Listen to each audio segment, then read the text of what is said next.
you all for joining. I am Katie Shorey, Startup Maine's president. Thank you for logging in this morning for our ecosystem builders and entrepreneurs speaker series. These events feature thinkers and doers from across the state who are working on and building awesome companies and products. And today's event would not be possible, as you all know, without our sponsors, Maine Technology Institute, Bangor Savings, and our other sponsor, Maine Venture Fund. So a quick shout out to our sponsors. For those who don't know, MTI, Maine Technology Institute, was founded and funded in 1999 by the Maine State Legislature, and they offer grants, loans, equity investments, and services to support Maine's innovation economy. And they support new ideas, new products, and methods that have the potential to grow and diversify Maine's economy. And MTI also supports Maine's innovation economy through event sponsorships that promote innovation and entrepreneurship, such as this. So we thank them. They've been such an amazing partner over the years. And to find out if you are eligible for funding, please visit mainetechnology.org. And we are also supported by Maine Venture Fund. The mission of MVF is to invest in dynamic businesses that have the potential for significant growth and impact in Maine. And the fund has been actively investing in Maine companies since 1997. So thank you all for joining us this morning. I am so excited to introduce you to today's guest, CEO and co-founder of Oyster Tracker, Chip Terry. Welcome. Good morning, Chip. Good morning, Katie. Thank you for having me. Thank you for logging on. I'm really excited for this conversation. I always like to start by saying, tell us about you. Who are you? Where are you? Sounds good. Chip Terry, grew up in Maine, born in Bangor, grew up down east, Southwest Harbor, Castine, a little bit of time outside of Augusta, but mostly in Castine, so down east Maine. Like many folks of my generation growing up in Maine, I moved to Boston and spent a lot of time in the technology industry. Most recently, was at a startup we sold to Tesco, the big British retailer. I managed a team of about 50 engineers in London, which was great for the first week and then sucked after that. But along the way, I obviously spent a lot of time. I have a lot of family in Maine, I'd gotten to know a bunch of people who had been in the oyster industry, who generally moved out of lobstering, ground fishing, other things, and really got into oystering. And great summer vacation, right? It's like you go, you take the boat up the river, you go visit a couple of farmers. We called it Harass the Farmer Day. And we would go visit these guys, and they were the nicest folks ever. They would, we'd have beers, we'd drink, eat oysters, we'd learn about the process. Our kids loved it. And so, it just sort of got me excited about it. But it was, they're clearly pretty small businesses. They're, businesses that aren't really doing that well. They're sort of side hustles. But then over the last, about 5 or 6 years, all of a sudden, a couple of these places started getting pretty big. All of a sudden they're hiring people. They've got trucks, they've got HACCP facilities. They're trucking everything down to Boston. They're sending it out to California. They're, really innovating.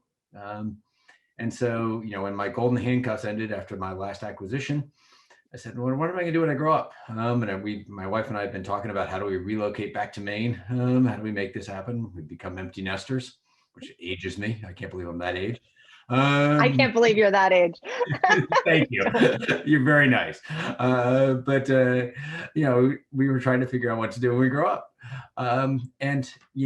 One of my buddies at the oyster farm had said, hey, you should buy into my farm.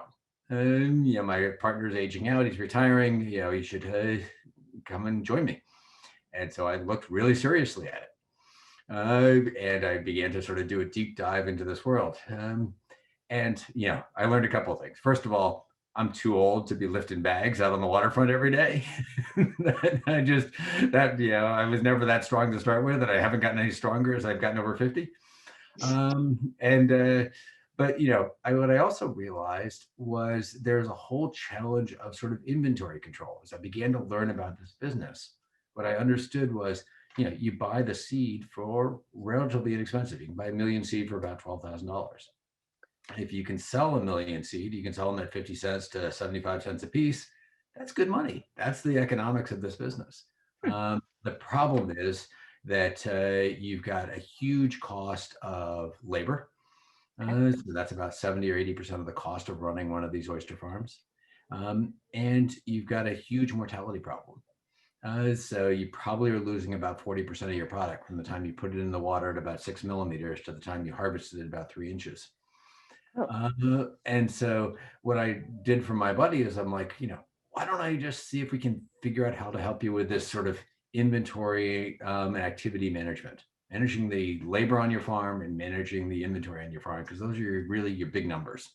And so we put together a little, basically app for the iPad to help them manage their farm, sort of a visual whiteboard, because everybody uses whiteboard. We're like, we can do a visual whiteboard on an iPad. And so that's sort of how I got started. I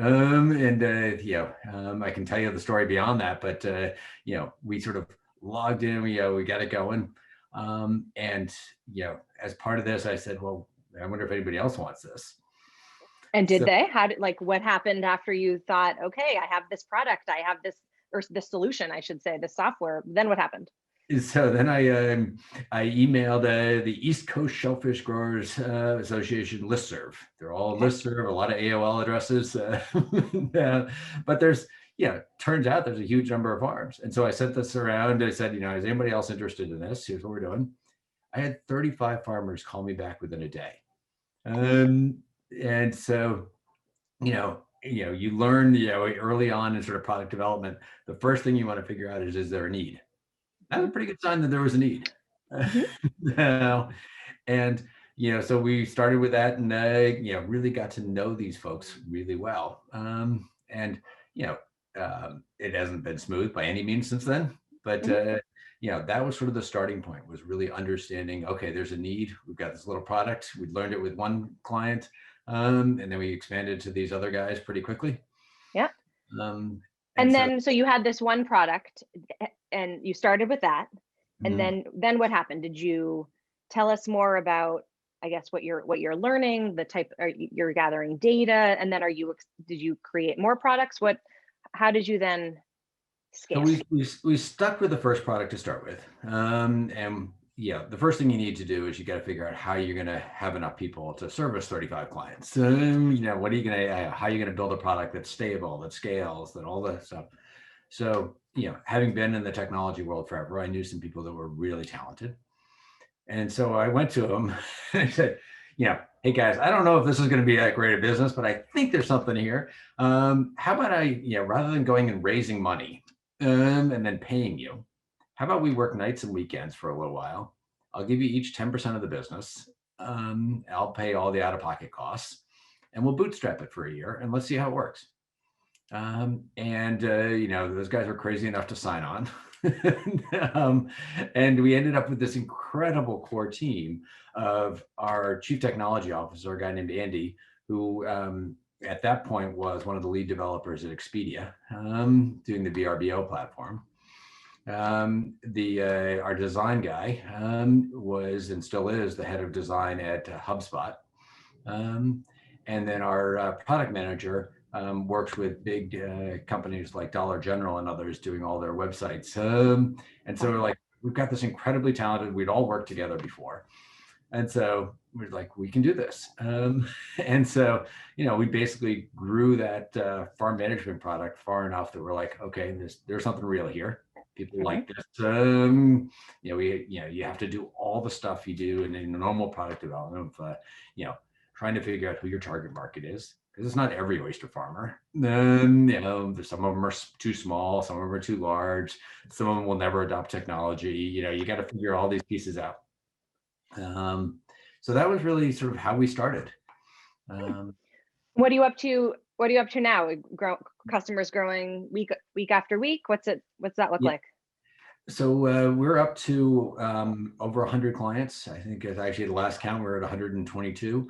We're adding about 2 to 3 clients a week. We've added a new product. I can't emphasize enough for people who are starting businesses, go spend time with your clients, understand their economics, understand their pain points.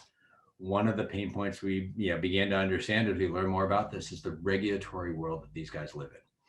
So if you go to an oyster farm, what you see is you watch a bunch of people, they harvest 100 bags of oysters.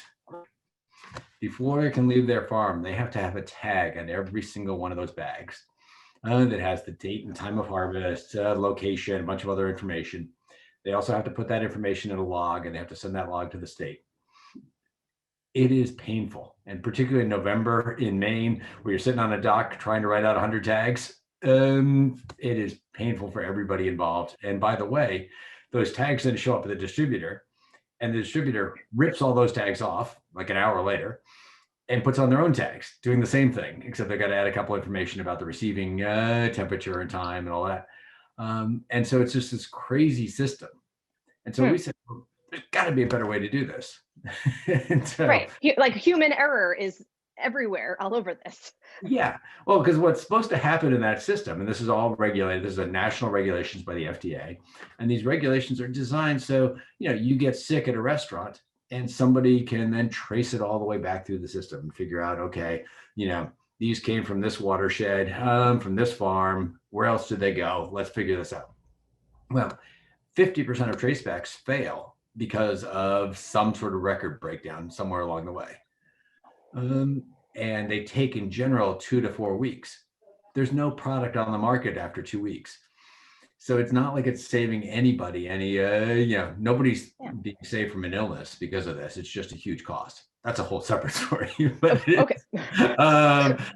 but what we did is we looked around and said, well, there's got to be a better way of doing this. So we, actually looked at parking tickets. And if you've ever seen, if you've gotten a parking ticket recently in any big city, they've got this little mobile printer on their hip, and a phone or some sort of mobile thing, and they print out from their phone to this mobile printer and they put it on your windshield. And so we said, well, we can do that. So we got a mobile printer. We went through a bunch of different testing of mobile printers. We got waterproof paper that prints out, all the information from your printer, from your phone via Bluetooth, and creates a log at the same time, stores it all up in the cloud. All the technology things you'd expect, but it's just really easy to use. And we launched that product in March of last year. World's worst time to launch a new product. You couldn't have a better. By the way, 90% of oysters are sold through restaurants. Every single restaurant in the country is shut down in April. We got a new product. Would you guys like to spend money on our new product? No. Okay. So then what did you do? We continued selling, and we have over 100 people using this product today. Some of our existing clients and whatnot, because everybody sort of recognized that the market was going to come back, that this is a pain point. This is a good time to adopt it. And it's been remarkable how fast that's happened. Are there other unique struggles that you think that your industry, the aquaculture software space, is facing that others aren't, or do you only see nothing but opportunities? Well, I'm a glass half full guy, so I always see opportunities. It's the classic story of you went to somewhere and they weren't wearing shoes. There's no market for shoes. I'm like, actually, there's a huge market for shoes. They aren't wearing shoes. So, you can look at it with software. Most of these farms aren't using software, and honestly, most of the distributors aren't using real software. They may be using Excel, maybe Word, maybe QuickBooks. And so, I look at this and say, there's got to be, an opportunity here. And is it one of those scenarios where if some farmers or some distributors catch on that a competitor is using that and it's making them more effective, they're more apt to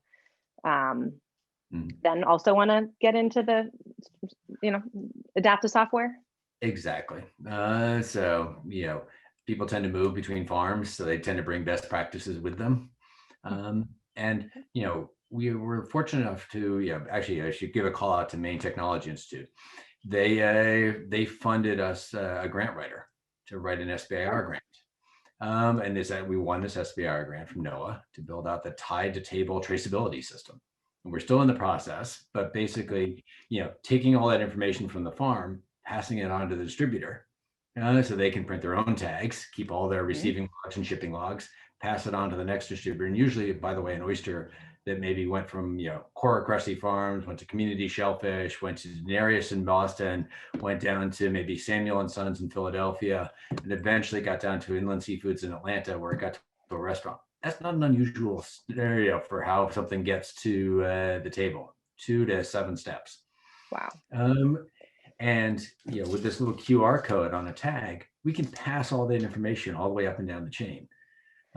So that, I can sit at that restaurant in, outside of Atlanta, in suburban Atlanta, and either the chef or the individual consumer can scan that code and learn about the farm. Learn, how do you grow these oysters? What's it like up there on the Madomic River? Why would we want to eat this? Who are the people that are growing this? All the stuff that, differentiate your product. So, the idea is to take that regulatory compliance part, but also make it marketing, so that it's less of just an onerous task that I have to fill out for the state. Yes. And I mean, personally, I would love to be able to, capture a QR code and be like, oh, this woman was the farmer and this is where it came from. I think that would be such a great customer user experience for sure. And this somebody asks you, do you see an opportunity to scale beyond oysters? And I feel like, yes. The longer answer is we're already well beyond oysters in all shellfish. So we do a lot with clams, a lot with mussels, even gooey ducks on the West Coast. But which, by the way, are the world's grossest thing. If you've ever seen these, the world's largest clam, they're like the size of a head. But anyways, yes, we see and one of the things that's happening is there's increasing regulations coming down around food safety, impacting all fresh foods.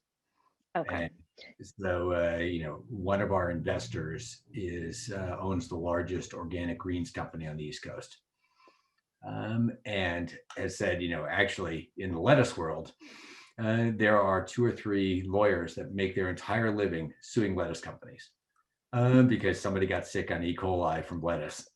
And he's like, we need something for this, like this for lettuce, or we need something like that, and it's coming to a lot of different industries. So we're trying to get ahead of that. And somebody asked, and because I forgot, you have over 100 customers in probably now more than 4 countries. Someone was curious about your market penetration in Maine, and of the 100 plus clients that you have. I'm just curious. Can you just say where some of them we certainly we over-index on the Northeast, Maine, Massachusetts, actually Long Island. But we do have clients all the way from Prince Edward Island down through Florida, Alabama, Mississippi, Mexico, on the West Coast, all the way up to British Columbia. We also even have we just got signed our newest clients in the Middle East. So we have a client in Dubai. Turns out there's the only oyster farm in the Middle East. Okay. Who knew? We have clients in Ireland. We've been to France to talk to clients there. Prospects there. We've got a couple of trials going in France. We don't speak French. But we were very fortunate that Abigail Carroll of None Such Oysters in Scarborough is a native, almost native French speaker. And she is also on our board of directors. Excellent. So we see, there's an opportunity. I mean, if you've watched the farms in Maine, what you've seen is this incredible growth trend of oyster farms in particular, but also seaweed, mussels, and other things. That's a global trend. So Maine went from, when I was growing up, maybe 5 farms to 150 now, and maybe another 150 in permitting. Huge numbers. But you go to Alabama, you're seeing the same story. They're going from 0 farms to 40 in the last few years. You went to Texas, there are 0 farms there now, and they just passed the rules to allow aquaculture. So by next year, there'll probably be 20 farms in the Gulf Coast of Texas. You go to Ireland, the Irish don't eat oysters generally, like it's just not in their cuisine. But there are now in almost every bay in Ireland, amazing oyster farms that are exporting to France. So we're seeing this all across the world. And what's great about it is, this is environmentally wonderful. There is no feed, Let's, there is no yeah, fertilizer. yeah. Yeah. I was gonna say, let's talk more about this because somebody wrote in on the Q&A, like, talk about the environmental component and like potential job creation. Let's talk about this for a minute. Yeah. So the thing that really excites me about this whole industry is, first of all, rural places like where I grew up, like Castine and Southwest Harbor and whatnot. Unless you were in the tourist industry, a lot of the other industries have disappeared. But all of a sudden, you've got very local industries coming on that folks can make a really good living at. They hire people, they send their kids through college. Rural America doesn't, has this chance for real, economic growth. It's also environmentally friendly. So no food, no fertilizer. It also sequesters in the shell nitrogen and phosphate. And so, down in the Chesapeake, where there's also been a huge resurgence, they're even paying oyster farmers to grow more oysters because it's great for the Chesapeake. So it actually gets it cleans up the waters. The Billion Oyster Project in New York City is putting 1 billion oysters into the water to clean up New York Harbor and protect the shoreline from storm surges. Their biggest problem is they don't want anybody to ever eat those oysters. Okay.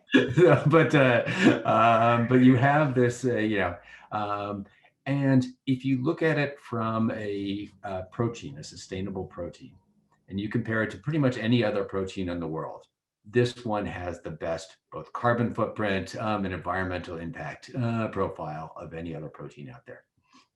So it's a call, a call to action for being a pescatarian.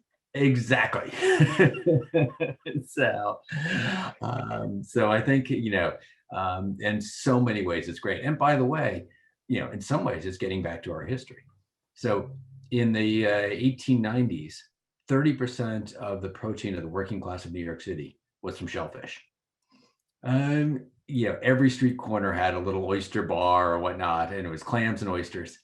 By 1910, it's almost zero, and it's all pollution and overfishing.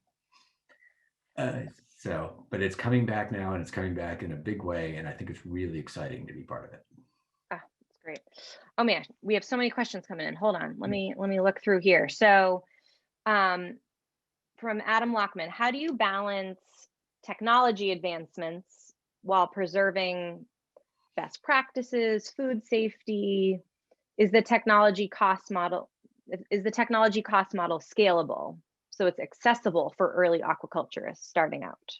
Yeah, so we've made a really conscious decision to keep this as inexpensive as possible. There is a model out there for software that says, let's make sure it's a 6-figure sale and we'll sell it to 5% of the market. We've gone for the, often 3-figure sale, but selling it to, as much of the market as possible, with the idea that penetration really matters. And we really want to help this industry. We don't want to, we'd like to profit from being ubiquitous rather than being, highly profitable on each individual engagement. Wow. Okay. And so Susan asks, do you need to provide information in languages other than English due to laws or culture? And is that an issue with expansion when it comes to language? So in North America, so far, not. So even in Mexico, they, because of the North American Free Trade Agreement or whatever it's called now, the rules are all the same. There's a federal set of rules that each state or province adopts. And so those, tend to be pretty standard. And they all, sort of mandate English because, most of the Mexican farms are exporting to the US, and same thing with the Canadian farms. Part of the reason we're not heavily in France is that we know we'd have to get into more French speaking there. We'd have to translate.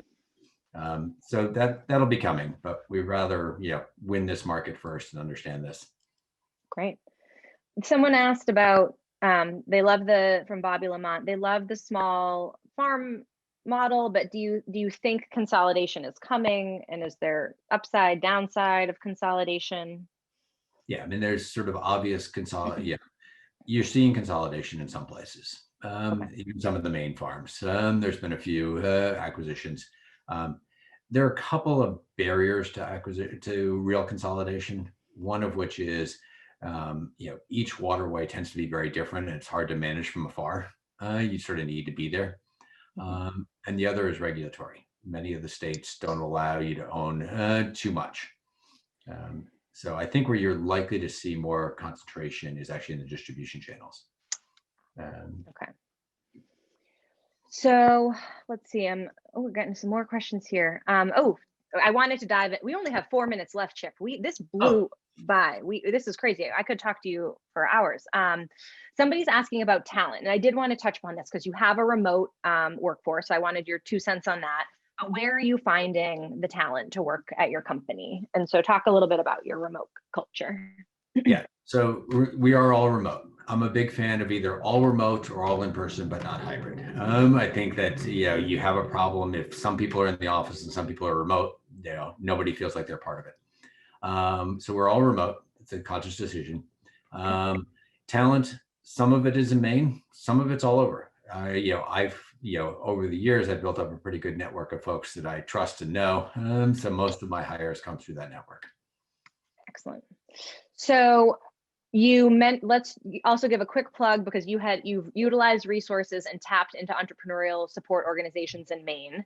Can you, what are you seeing that's working? You mentioned the SBIR. Any other Maine resources that are helpful? So Maine Venture Fund has been awesome. They invested in us. John Burns, who I see on the chat. So I got to sing his praises, but they're honest. And he's going to be a big loss as he moves back to part-time. Maine Venture Fund. The Coastal Enterprise Institute invested in us as well. They have been awesome. Maine has a wealth of groups like that are really talented, that are really eager to help. I've been in the Boston ecosystem forever, and Boston has more venture capitalists, more capital, more talent, et cetera. But it doesn't have those kind of organizations that are really there to nurture startups the way the Maine ecosystem is. Yes, and I think that is something that I'm trying to beat that drum and always. I thank you for saying that. I swear I didn't make him say that, but that's such a great point. Okay, so I think I'll just be curious to hear just what are some. We talked about this in our prep call. Like, what are you clearly got to this point in your career where you could take this leap, and so what do you think are some barriers or just things that people should consider if they want to start a company or a startup? Just what are some of those? Yeah, I mean, first of all, find something you're passionate about, because there's going to be days where it sucks. There's going to be days where you're like, what am I doing? I was literally like, at one time, I was, meeting an oyster farmer in Washington State, and he's like, great, we'll meet at 3 a.m. on the clam flats. And by the way, it's going to be raining, so bring a raincoat.